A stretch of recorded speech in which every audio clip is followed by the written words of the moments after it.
Assalamualaikum warahmatullahi wabarakatuh. Yang terhormat Bapak Rahadi Fahmi Ginanjar, SEMT, selaku dosen pengampu mata kuliah Statistik Ekonomi dan Praktikum. Izin memperkenalkan diri, nama saya Salma Nur Halifatul Zahra.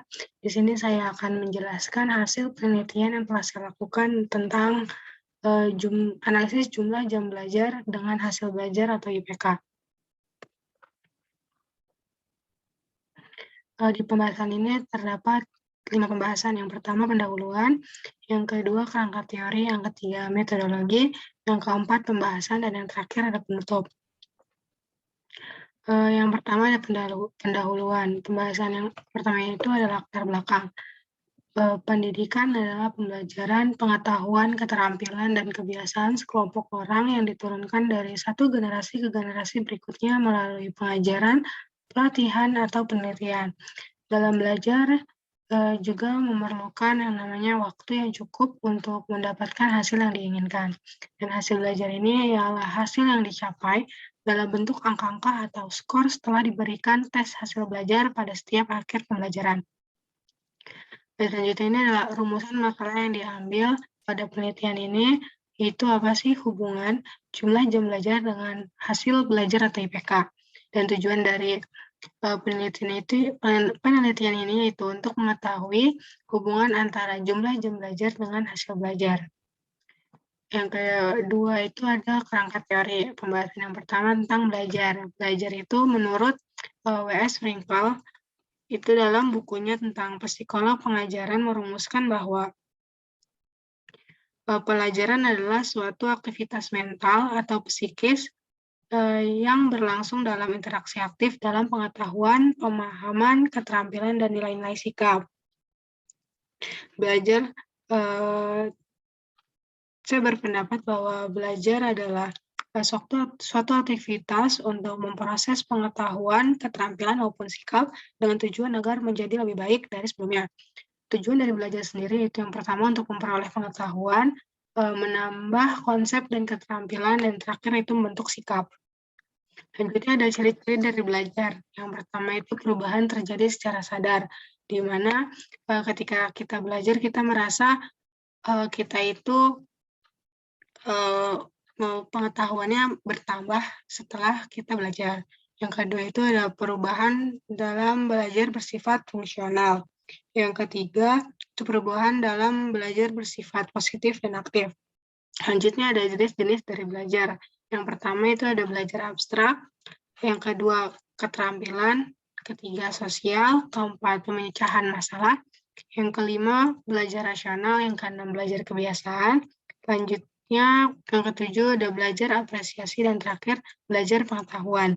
Selanjutnya ada jam belajar. Saat belajar biasanya orang-orang akan melakukannya saat malam hari karena merasa pada pagi hari itu mereka udah sekolah dan saat waktu pulang hingga sore adalah waktunya untuk mereka beristirahat.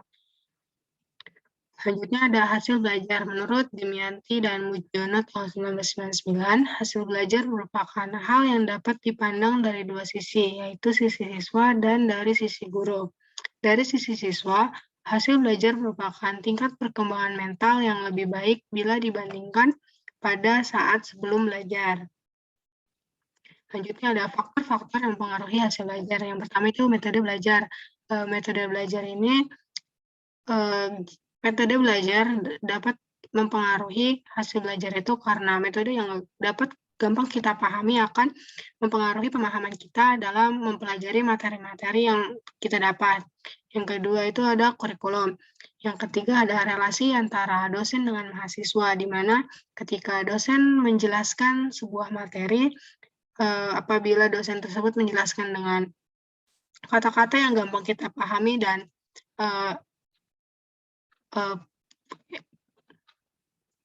kita pahami, dan juga ilustrasi yang dapat kita lihat, mahasiswa biasanya dapat memahami materi yang disampaikan oleh dosen tersebut. Yang keempat ada relasi antar mahasiswa, itu antar mahasiswa memiliki relasi yang dimana ketika salah satu mahasiswanya itu merasa kayak ini waktunya belajar, itu dapat mempengaruhi teman-teman yang lain untuk mengikuti teman tersebut. Yang kelima ada kedisiplinan. Selanjutnya itu ada pembahasan metodologi. Metodologi ini pembahasan yang pertama itu metode penelitian. Pada penelitian ini, metode yang dilakukan yaitu penelitian kuantitatif, di mana penelitian ini adalah penelitian yang mengumpulkan data berupa angka atau data kualitatif yang diangkatkan misalnya dalam terdapat skala pengukuran. Yang kedua ada instrumen penelitian. Instrumen penelitian sendiri adalah pedoman tertulis tentang wawancara atau pengamatan atau daftar pertanyaan yang dipersiapkan untuk mendapatkan informasi. Pada penelitian ini, instrumen penelitian yang dilakukan yaitu dengan membagikan kuesioner atau angket yang isinya berupa pertanyaan-pertanyaan tentang topik yang akan diteliti. Kuesioner sendiri adalah suatu bentuk teknik untuk mengumpulkan data yang dilakukan dengan metode penelitian yang tidak perlu atau wajib memerlukan kedatangan langsung dari sumber data. Kuesioner ini dibuat dengan menggunakan GFROM dan disebarluaskan melalui media sosial. Yang ketiga ada metode pengambilan sampel, yaitu teknik sampel yang digunakan pada penelitian ini yaitu non-probability sampling, yaitu voluntary sampling, di mana sampel yang diambil itu karena ketersediaan dari responden untuk merespon dan juga merespon penelitian ini. Pada penelitian ini juga terdapat 44 responden yang bersedia untuk mengikuti penelitian ini.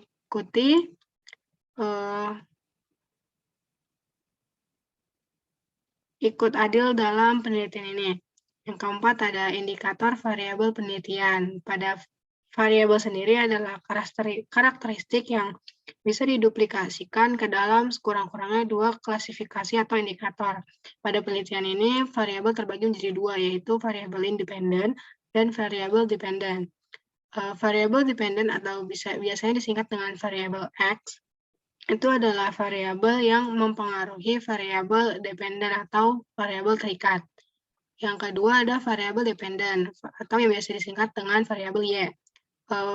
Variabel dependen ini adalah variabel yang dipengaruhi oleh variabel independen atau variabel bebas.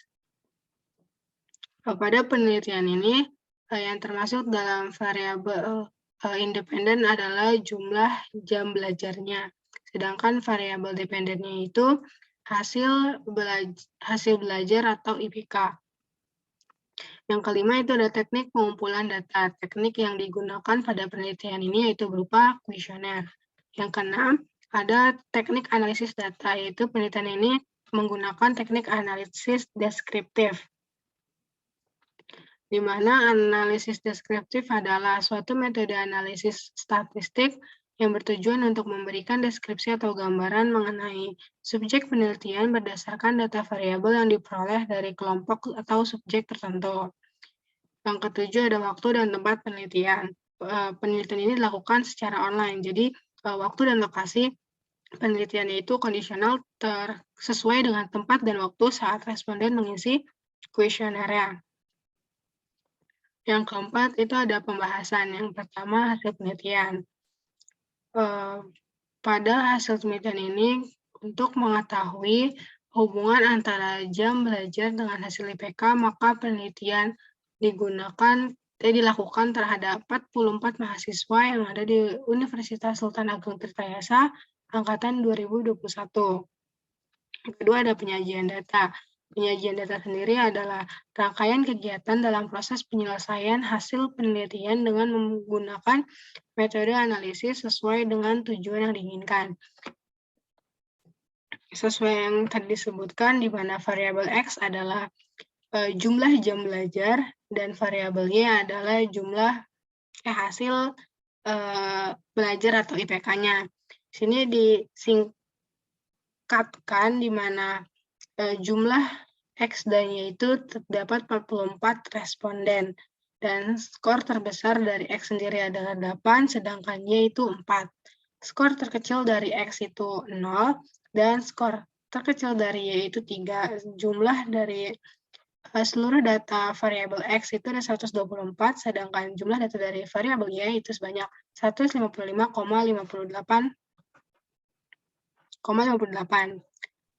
Di sini ada distribusi frekuensi Y, di mana interval dari 3 sampai 3,4 terdapat 5 frekuensi dengan persentase 11%, interval 3,5 sampai 3,9 terdapat 37 frekuensi dengan persentase 84%, dan interval pada 4 sampai 4,4 terdapat 2 frekuensi atau sebanyak dengan persentase 5%. Di sini terdapat sebuah grafik frekuensi Y, di mana nilai tertinggi terdapat pada 3,5 sampai 3,9, itu sebanyak 37 frekuensi atau sama aja dengan 37 responden. Selanjutnya ada tabel distribusi frekuensi X. Itu interval dari 0 sampai 2 sebanyak 25 frekuensi dengan persentase 57%, interval 3 sampai 5 terdapat 13 frekuensi dengan persentase 30%, dan interval 6 sampai 8 dengan 6 frekuensi dengan persentase 14%. Di sini juga terdapat grafik frekuensi X, di mana nilai tertinggi terdapat pada interval 0,2 itu sebanyak 25 frekuensi atau 25 responden. Dari data-data yang sudah didapatkan tadi,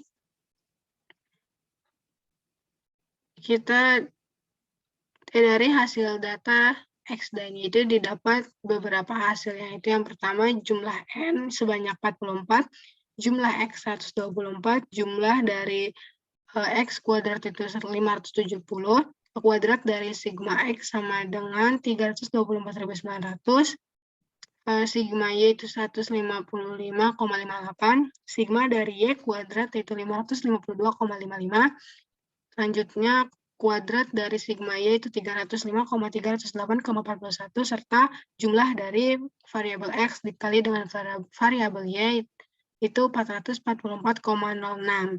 Dari angka-angka tersebut, kita gunakan untuk mencari R dengan rumus korelasi.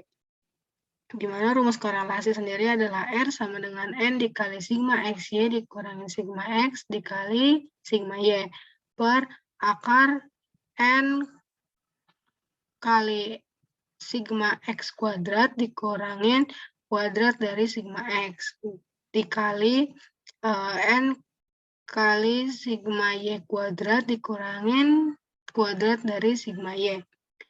Dari rumus tersebut dimasukkan angka-angka yang telah didapatkan, dan hasil akhirnya itu didapat R sebanyak 0,00085. Kita bentuk dari R kuadratnya itu sama dengan 0,000072. Dari hasil R ini kita dapat menghitung T hitungnya. Rumus dari T hitung sendiri yaitu akar dari N per 2 N min 2 per 1 kurang R kuadrat. Dimasukkan angka-angka yang telah didapatkan, dan hasil akhir dari T hitung sendiri.